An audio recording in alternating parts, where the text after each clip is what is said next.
Thank you very much, Alenka, for this nice presentation and for both of you before. So I'm opening now the discussion, questions and answers session. While we are gathering the questions from the audience, I can start if there is no something from studio. Yeah. Okay, so I have first the question to Professor Francesco Busco. Actually, two questions. First is more organizational, the other one is more rhetorical, let's say. So first, organization, how successful you were in, when you were talking about the participatory process, in gathering participants of different parts of Europe? Then you say, I'm not listening you anymore. You hear me now? Can you hear me, Francesco? No. Hello? Can you write in the chat? I can take over shortly because indeed, Dennis, you are interrupted every now and then when you move with your microphone, probably. Perhaps you can repeat once more your question without moving. Okay, I'll try. You hear me? Yes. Yeah. So the question is about participatory process. How? No, sorry. Yeah. Participatory process. Here? No, we missed it. No, yes. Yeah, we missed it. Sorry for that. Perhaps I can ask you a question then, because you mentioned in your slides also the prioritization of, it's another question, but it's the prioritization of the waste streams which came out as in the list of the CR recommendations and the SPF and LSAP recommendations. You had a real prioritization. Can you shortly address how you said you built it up on multiple indicators? Can you indicate how come? Because I saw minerals are up front at, for instance, and can you just highlight a little bit how the method applied to come to this prioritization was made?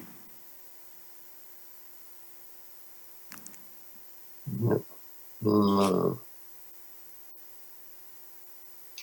I think we have a connection loss here.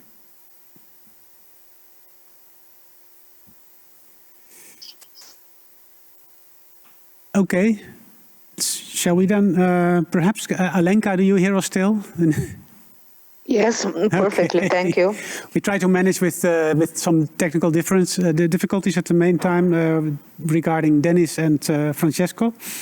But Alenka, there's a general question asked here on the chat, and it's to all actually, but I can ask it to you because you really refer to the demo projects.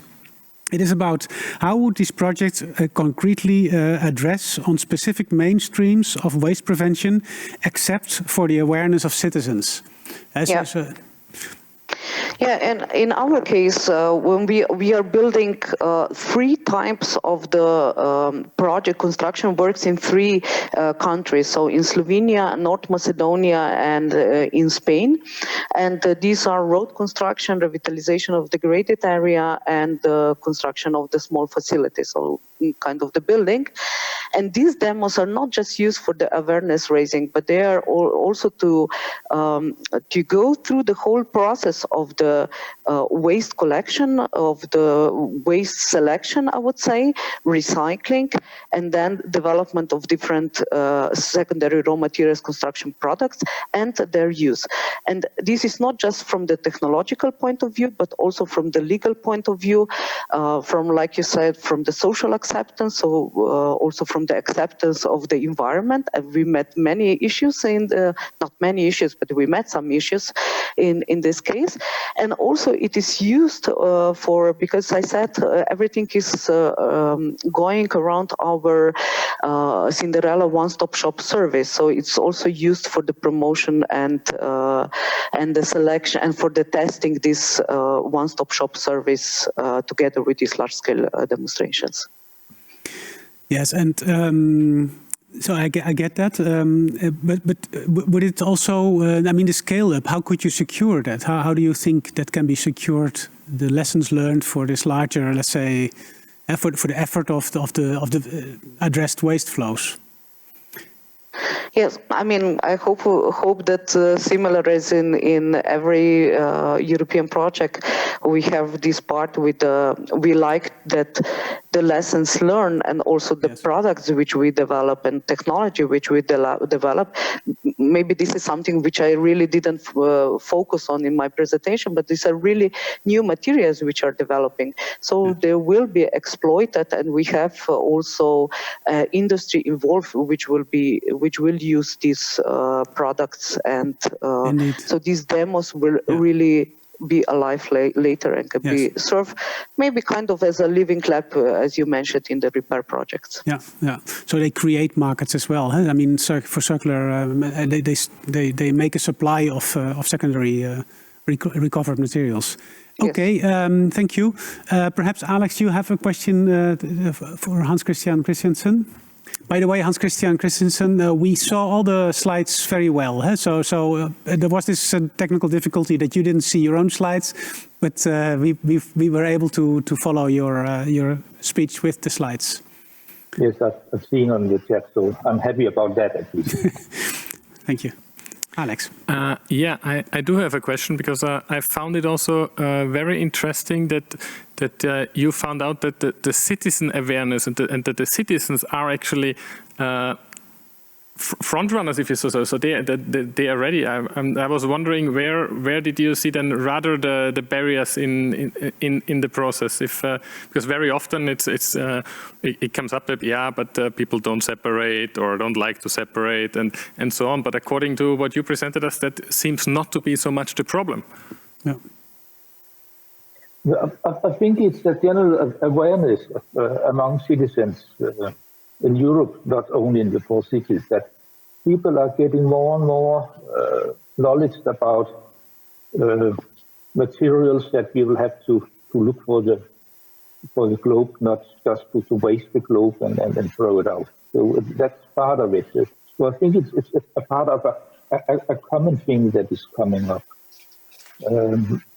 And I'm also involved in other projects. I have contacts around Europe, and I can see it's not only in our 4 cities in the project, but it comes up that, okay, we have to do something. It's not like old days, we just throw things out, and people get interested and want to take responsibility and take action.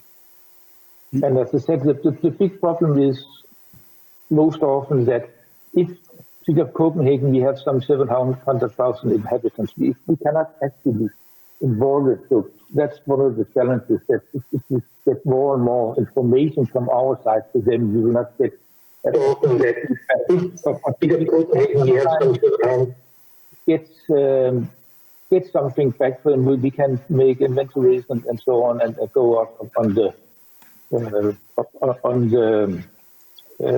central collection stations and have a talk with people and get some feedback on that. And that's nice. And just before we return to Dennis, because I think they managed to do so, but I have one more question to you, Hans Christian. Did you also see this outcome of citizen participation in the power throughout all the countries in Europe? Because in REPAiR, for instance, we found out, and this is something humble, I should say, from the Dutch context in which I am, that southern and eastern countries actually had a higher awareness than what we expected our own country in the Netherlands. Of course, we might be pioneering in circularity, but the awareness among citizens was scoring lower, actually, in the outcomes of our research. Did you have similar outcomes in the FORCE project? We don't have any quantitative measures on it, but it is my feeling that, and I also have that feeling that Central and East Europe is coming very much up. 10 years ago, before they were behind, but they are not. Now we will have to do something in the old Western part to catch up with them again, I think. But what we see, and maybe that is part of the whole climate debate also, that people get aware that their own actions, they have an influence, not only on their own life, but on the society and the globe and all that.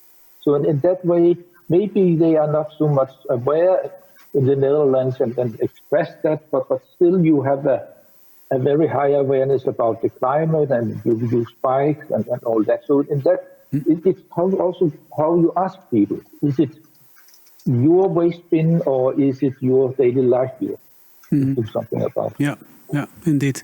Okay, let's thank you very much. Let's try once more, Dennis, if you can repeat your question to Francesco. Yes. Now it was because there are some. It's not totally coordinated, the two platforms, so sometimes I don't hear very well. Yes, looking at the first question that has been Dennis made us is related to the participation, if I don't, obviously, the urban agoras don't work in the same way in all the places. In some contexts that has been very participated, and also a part of a number of persons or people participating in the events, in terms also of potential results, in terms also of commitment. So if I can say that, for example, in Bucharest, in Turin, and in Lyra, the participation was quite strong, and with some outcome results also in connection with, for example, the public bodies of the public enterprise, for example, managing waste collection that have been directly involved in these events. But it's not just a matter of events, but all the activities that the events generated during all the projects. And then the other question was about how we make the prioritization of the recommendation, if I don't understood if I understood properly. Yes, we use two main information systems. The first one, what the information coming from the database. So the quantity and the percentage of the composition of waste and of in the different urban areas. So obviously, probably I'll show you very quickly in the last few slides, in the schemes when we try to summarize the percentage of the different composition of the waste. Obviously, where the percentage is higher, probably there are some elements where it's possible to be more efficacious in terms of reduction. Or, for example, with specific action dedicated to new system of design in terms of collecting, or in terms also of the path of a system of collection, for example. And then the other prioritization element comes from the priorities deriving from the urban agoras, because of the debates in the urban agoras that I remember is not just a group of citizens, it's a group of institutional stakeholders and also representative of civil society, in a certain way help us to test and to balance the official information coming from the data on waste. I've seen also that there are also some questions on the other chat, but we'll try to answer writing later. Thank you very much. Okay, you hear me now? Dennis, please, let's try. Yeah? You hear me now? Yeah? Okay, then I have another question for you, Francesco, actually, because you were talking about outcomes and results on lowering barriers for a circular economy.